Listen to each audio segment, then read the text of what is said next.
Si nous sommes ici aujourd'hui, avant toute chose, c'est par amour d'Haïti.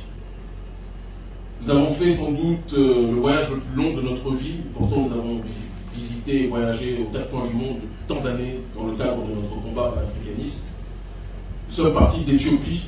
Nous étions invités à la fois à l'Union africaine, puis à l'université d'Addis Abeba et ensuite à l'Africadet pour parler du panafricanisme, pour donner notre expertise sur la situation panafricaine au XXIe siècle, pour parler de la situation de notre peuple en Éthiopie, en Afrique et dans le monde noir de manière générale.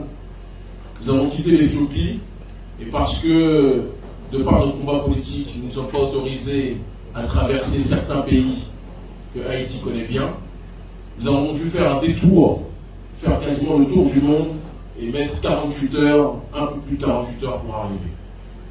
Mais Haïti vaut toutes les distances, vaut tout le temps, vaut toute la fatigue et vaut toutes les dépenses pour que l'on puisse prendre la peine de venir vers elle, à ses côtés, à vos côtés.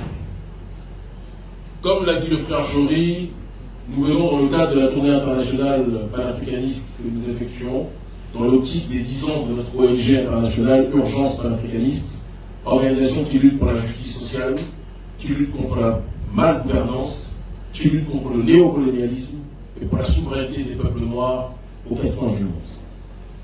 Si nous venons ici, certains vont se dire, mais vous parlez de panafricanisme, mais Haïti est-elle une nation concernée par?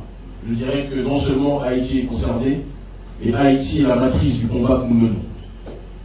S'il n'y avait pas eu la révolution haïtienne, la révolution de la première République noire, il n'y aurait pas de Kémisséba. Il n'y aurait pas d'urgence panafricaniste.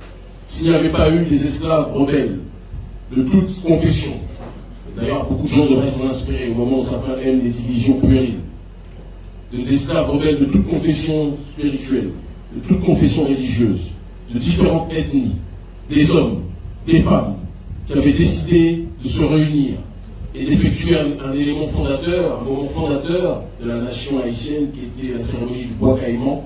S'il n'y avait pas eu ces derniers qui s'étaient réunis, il n'y aurait pas le combat panafricaniste que nous menons.